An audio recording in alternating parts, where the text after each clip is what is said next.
On commente ensemble ces images qui sont très spectaculaires et qui permettent de se rendre compte précisément ce que vivent les forces d'intervention lorsqu'ils sont près de l'Arc de Triomphe samedi. Donc on est avec une caméra qui est une caméra embarquée ouais, tout à fait. Par un policier.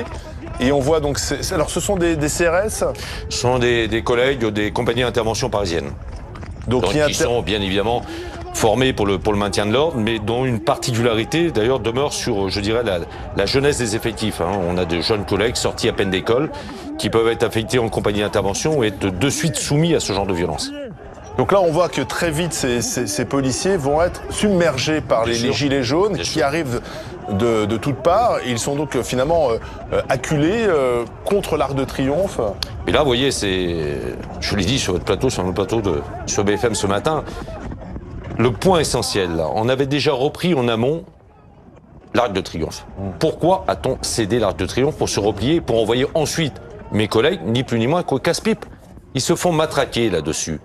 Ils se font matraquer. C'est inacceptable. Là, il y a eu des carences dans la gestion, pas sur le dimensionnement du maintien de l'ordre, mais sur la gestion, après, je dirais, au quotidien face à l'événementiel. Alors ce soir, le ministre de l'Intérieur est face aux députés de la commission des lois pour s'expliquer. Vous aussi, vous avez des questions et des critiques à faire? Demain matin, il nous reçoit à 9h. On a demandé d'abord à être reçu. Vous êtes reçu à 9h, oui. À 9h demain matin par Christophe Castaner, mais on attend toujours le rendez-vous avec Emmanuel Macron. Pourquoi demain, on franchit un palier? Nous, il faut qu'on soit reçu par le chef de l'État. Qu'est-ce que vous allez dire demain à Christophe Castaner? Demain, à Christophe Castaner, on va lui demander de nous écouter. Parce qu'on a dans nos rangs, avant d'être syndicalistes, nous sommes des policiers, nous avons des spécialistes du maintien de l'ordre, et il faut qu'ils nous écoutent. Il ne faut plus que ce genre d'événement soit géré strictement par des technocrates qui ont une vue purement technocratique du maintien de l'ordre. Qu'est-ce qu'on a loupé samedi? Loupé samedi, notamment sur la répartition des effectifs. Il est inacceptable qu'on ait mis des forces mobiles, CRS ou gendarmes mobiles, au filtrage. Il fallait mettre d'autres effectifs, et on aurait pu récupérer 12 compagnies et demie, compagnies ou escadrons mobiles. Donc vous imaginez, on est à quelque chose comme 800 hommes supplémentaires qui auraient pu gérer le maintien de l'ordre. Donc ces 12 compagnies et demie ou escadrons de gendarmes mobiles n'ont pas tiré une seule grenade. Ils étaient cantonnés sur des points statiques. Donc là, on a péché en ce domaine. Il y avait 5000 policiers et gendarmes mobilisés, mais ils n'étaient pas tous, face aux casseurs. Non, bien sûr que non. On avait à peu près 700 policiers, pour ce qui concerne les forces mobiles, dédiés au maintien de l'ordre, qui étaient sur des opérations de filtrage.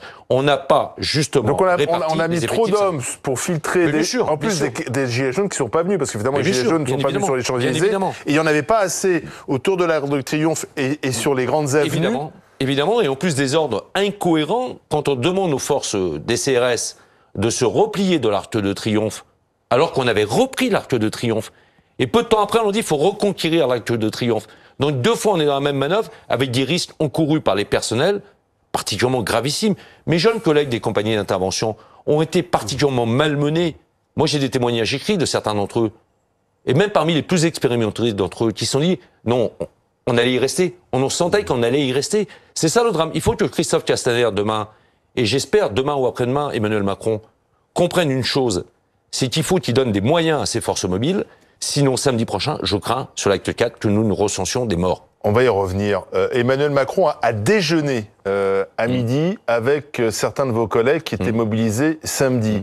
Vous les connaissez, ces policiers qui ont déjeuné avec Emmanuel Macron? Mes collègues de la CRS 45 de Lyon, que je salue d'ailleurs au demeurant, mais j'ai déjà eu par téléphone ou par SMS depuis cette entrevue. Vous avez eu quelques retours, alors expliquez-nous comment ça s'est passé ce déjeuner. Ce déjeuner a été un peu tendu au départ, parce que mes représentants, mes délégués ont fait part quand même à Emmanuel Macron ils étaient là samedi, ils étaient là aujourd'hui. Emmanuel Macron, au mois de septembre 2017, leur avait reproché de ne pas être présent à Marseille lors d'un déplacement présidentiel, alors que justement les CRS étaient en colère par rapport au manque d'effectifs et par rapport, je dirais, à des impacts financiers sur leurs indemnités de déplacement. Il leur a fait le reproche ce jour-là de ne pas être présent. Ils lui ont rappelé justement, avec une certaine ironie, qui a sans doute pas plu de prime abord au président, que samedi, ils étaient là, et le samedi d'avant aussi, et malheureusement, ils seront peut-être encore là samedi prochain. Après, ça s'est détendu, le président est venu, c'est bien. C'est plutôt une bonne chose que le président déjeune avec les policiers. C'est bien, c'est marquant, c'est un geste symbolique. Maintenant, j'attends autre chose.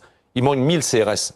1000 CRS. Vous les aurez pas d'ici samedi prochain. Je les aurai pas d'ici samedi prochain. Je suis bien conscient que le président ni le ministre de l'Intérieur ont une baguette magique pour nous créer 1000 postes. Mais là, il faut s'inscrire dans la durée. Parce que les perspectives de recrutement ne sont pas à la hauteur je dirais, des perspectives de maintien de l'ordre. Donc il nous faut impérativement... On va revenir, et puis surtout ce risque de nouveau à Paris samedi prochain. Il y a des consignes. Ce qu'on ne comprend pas par rapport aux images diffusées samedi, ce qui s'est passé dans Paris, c'est qu'on a un peu l'impression qu'on laisse finalement les pillages se faire, de la casse se faire, que c'est pas la priorité de protéger les commerces. Est-ce que c'est un ressenti ou est-ce que effectivement il y a des ordres qui vont dans ce sens? Non, il n'y a pas d'ordre. La doctrine du maintien de l'ordre, c'est quoi précisément? Se fonde sur quoi? Protéger les manifestants et les tirs environnants. C'est ça la règle du maintien de l'ordre. Et qu'à un moment donné, si on doit intervenir après des sommations, après l'envoi de gaz lacrymogène, ça doit se faire avec particulièrement beaucoup de distinguo. Là, samedi, on n'était plus dans un maintien de l'ordre traditionnel. On était dans de la guérilla urbaine. C'est-à-dire que tout le monde était à la courette parce que les groupes se disséminaient un peu partout et des groupes particulièrement structurés. Et à un moment donné, vous savez que quand même déjà vous allez chercher à interpeller un casseur, vous déconstituez systématiquement, je dirais, le groupe d'intervention. Donc il faut aller le chercher, l'extraire, le ramener et se reconstituer après derrière. C'est véritablement un travail de professionnel en unité constituée. C'est là tout le danger. Alors bien évidemment, nos collègues des brigades anticriminalité qui étaient omniprésents sur le terrain, qui ont fait eux aussi un travail particulièrement remarquable, courageux, mais là aussi, quand ils s'infiltrent pour aller les chercher, il faut qu'ils soient, je dirais, il y a une bulle de protection autour d'eux. Ce fut le cas pour nos collègues du renseignement de la préfecture de police, qui ont dû s'exfiltrer des manifestations samedi, parce qu'ils étaient reconnus, ou ils risquaient d'être reconnus, ils allaient se faire passer à tabac. Un dernier mot, on craint le pire pour samedi prochain du côté des forces de l'ordre? Oui, on craint le pire. C'est pour ça que moi j'attends des mesures. Aujourd'hui... Pire que ça? Ah, pire que ça, bien sûr, pire que ça. C'est quoi pire que ça? Pire que ça. C'est des morts? On a des gens, oui, moi je crains des morts samedi prochain. Ah, vous craignez des morts samedi prochain? Je crains des morts samedi prochain. Et je crains des morts tant chez les policiers que chez les manifestants. Parce que mes collègues, quand ils vont arriver au bout du rouleau, ça fera le 3e samedi d'affilée. Vous savez, on a des fonctionnaires de police, de la préfecture de police de Paris, des compagnies d'intervention qu'on voyait tout à l'heure particulièrement malmenées au pied de l'Arc de Triomphe. Ils sont rentrés au service à 2h du matin. Ils ont repris le service à 6h. Ils ne sont pas rentrés chez eux. Ils ont renquillé de 6h jusqu'à 22h hier au soir. Et là, toute la semaine, ils sont au travail, ils seront encore le week-end prochain. Ce sont des hommes et des femmes qui vont être rendus, in fine, à plus de 20 jours de travail consécutif sans repos. Et la peur au ventre. Quand vous avez même des commandants de CRS particulièrement aguerris qui vous disent « On a eu peur de ne pas rentrer, nos hommes, ce soir au cantonnement. » Donc à un moment donné, qu'est-ce qu'il va faire? On sera dans un état de légitime défense qui n'est pas prévu dans le maintien de l'ordre. Mais à un moment donné, mes collègues vont vouloir sauver leur peau, qu'ils soient policiers ou gendarmes. C'est bien pour ça qu'il faut qu'Emmanuel Macron comprenne ce message.